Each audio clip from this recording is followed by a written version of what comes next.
এই stake holder conference হচ্ছে জাতিসংঘে আগামী সেপ্টেম্বরের 30 তারিখে রোহিঙ্গা বিষয়ক যে আন্তর্জাতিক সম্মেলন, জাতিসংঘের সম্মেলন হচ্ছে, তারই প্রস্তুতির একটা অংশ হিসেবে আমরা করেছি।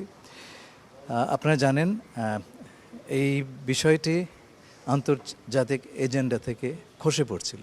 সেই অবস্থাতে আমাদের মাননীয় প্রধান উপদেষ্টা গত বছর জেনারেল অ্যাসেম্বলিতে গিয়ে উনি একটা আন্তর্জাতিক সম্মেলন আহ্বান করার জন্যে জাতিসংঘের সকল সদস্যকে আহ্বান জানিয়েছিলেন এবং সেটাতে তাৎক্ষণিকভাবে আমরা সাড়া পেয়েছি। সর্বসম্মতিক্রমে এই কনফারেন্সটা আহ্বান করার সিদ্ধান্ত জাতিসংঘ সাধারণ পরিষদ গ্রহণ করে এবং বিশ্বের 106টা দেশ এটা কোস্পন্সর করে। সুতরাং এখন আন্তর্জাতিক সমর্থন যথেষ্ট পরিমাণ আছে। এই সম্মেলন হচ্ছে রোহিঙ্গাদের জন্যে এবং বিশ্ব সম্প্রদায়ের জন্য এই সমস্যার একটা স্থায়ী এবং আশু সমাধানের পথ নির্দেশিকা দেওয়ার একটা বড় অপরচুনিটি।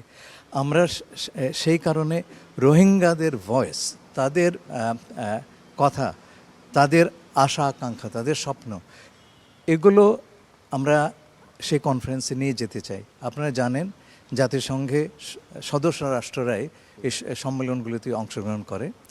রোহিঙ্গারা তো আর সদস্য নয়, কিন্তু কাউকে তো তাদের ভয়েসটা নিয়ে যেতে হবে। তো আমরা এ ধরনের প্রক্রিয়াতে সেই কাজটি করছি। আমরা আন্তর্জাতিক কমিউনিটির থেকে যথেষ্ট সাড়া পাচ্ছি এবং সেটা আপনারা সম্মেলনে যারা অংশগ্রহণ করবেন সেখান থেকে আপনারা দেখতে পাবেন।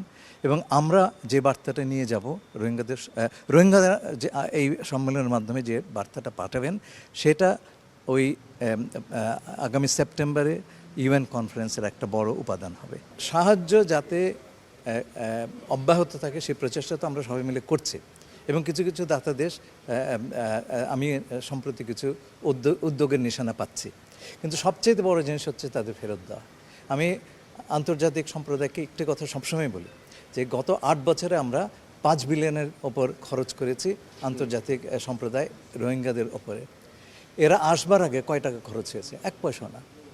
রোহিঙ্গাদের তারা যখন ফিরে যাবেন তাদের ভূমি অত্যন্ত উর্বর, তাদের পানিতে যথেষ্ট পরিমাণ মাছ পাওয়া যায়। আমরাই তো তাদের কাছ থেকে শস্য কিনতাম একসময়। পৃথিবীর কোনো প্রয়োজন তাদের কাছে নাই, তো তাদের ফিরিয়ে দিলে সবার জন্যই মঙ্গল।